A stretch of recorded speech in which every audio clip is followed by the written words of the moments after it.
Olá galerinha, tudo bem com vocês? Aqui é a Jana mais uma vez e agora eu vou acompanhá-los na saga da escrita do artigo científico com um modelo que eu propus, ao professor Douglas Tibel, que é o modelo que eu uso para a escrita dos meus artigos científicos, certo? Espero que ajude bastante.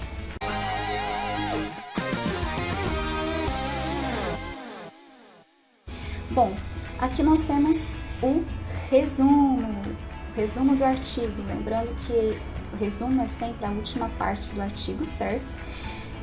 A dica maior que eu dou, tem várias diquinhas aqui que eu deixei para vocês, mas a maior é: termine o artigo, selecione em cada item do artigo de vocês a parte mais relevante, faça um resumo e esse resumo é o que entra aqui nessa parte, tá? E aqui alguns blocos que eu considero importante que vocês apresentem no artigo de vocês para ter aí maior chances de ser aceito. Lembrando também que após o título, o resumo é a parte mais lida do artigo, então é aqui que vocês vão captar o leitor de vocês para leitura na íntegra, então bora caprichar? Vamos lá, pessoal. Geralmente eu divido o resumo do artigo em 6 bloquinhos, certo?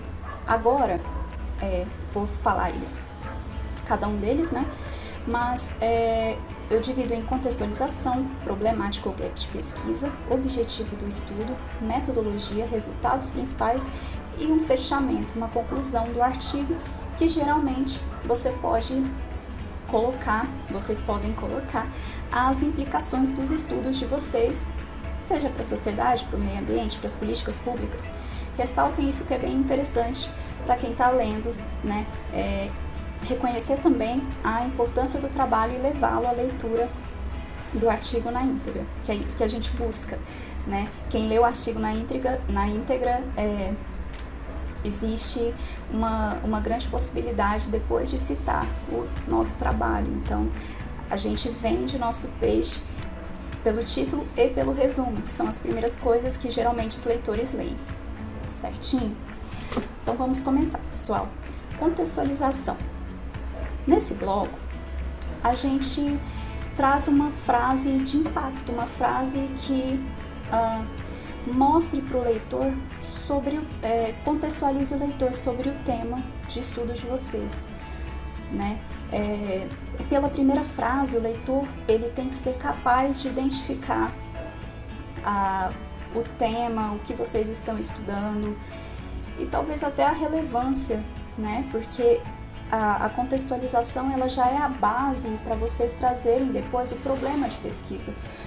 Então sempre pensem nisso, tá? A contextualização é vocês mostrarem para o leitor qual é a relevância do trabalho, qual é o cenário atual dentro da temática que vocês estão estudando, certinho, pessoal? Eu trouxe um exemplo, tem 2 exemplos aqui que eu trouxe para vocês, mas eu gostaria de mostrar um exemplo real de artigo já publicado, inclusive numa revista internacional A1, tá? Com um fator de impacto aí acima de 3, tá bom? Esse artigo também está disponível no Drive, então qualquer coisa vocês podem olhar direitinho, ler com calma, e começar também a fazer o exercício de identificar esses blocos que eu vou apresentar para vocês nos próprios artigos científicos, É uma regra ter todos os blocos? Não, pessoal. Mas para quem está começando, essa é a melhor estrutura dentro do meu ponto de vista, certinho? Vamos lá. Lembrando, contextualização, tá? Esse é o exemplo do meu artigo, tá em língua inglesa, Porém traduzi para facilitar a compreensão de todo mundo. Vamos lá. Os recursos hídricos são fundamentais para o desenvolvimento social e econômico de um país e a sustentabilidade é a melhor abordagem para tratar os problemas relacionados à água. Na primeira frase, o leitor já consegue identificar. Esse artigo vai retratar sustentabilidade e recursos hídricos de alguma forma, certo? Essa é a ideia. Portanto, estudos de sustentabilidade dos recursos hídricos são considerados urgentes. Então, os métodos de análise de sustentabilidade devem permitir o monitoramento espaço-temporal, a tomada de decisões e o desenvolvimento das políticas necessárias para a governança da água. Claríssima. O que eu quis frisar aqui? Eu vou trabalhar com a sustentabilidade dos recursos hídricos. Frisei que a sustentabilidade é considerada a melhor abordagem para trabalhar com recursos hídricos. Análise de sustentabilidade no contexto atual que a gente vive, né? É urgente, é importante. Então, estudos que tratam esse assunto têm uma relevância muito grande dentro desse contexto. É isso que eu quis dizer para o leitor. Certinho, pessoal? Outros exemplos. A automontagem de componentes maiores do que moléculas em matrizes ordenadas é uma maneira eficiente de preparar materiais microestruturados com propriedades mecânicas e ópticas interessantes. Bom, aqui a gente já sabe que o autor provavelmente vai falar de automontagem de componentes maiores do que moléculas, certo? E a eficiência em preparar materiais microestruturados. Então, a primeira frase vai direcionar o leitor para o tema que vocês estão estudando.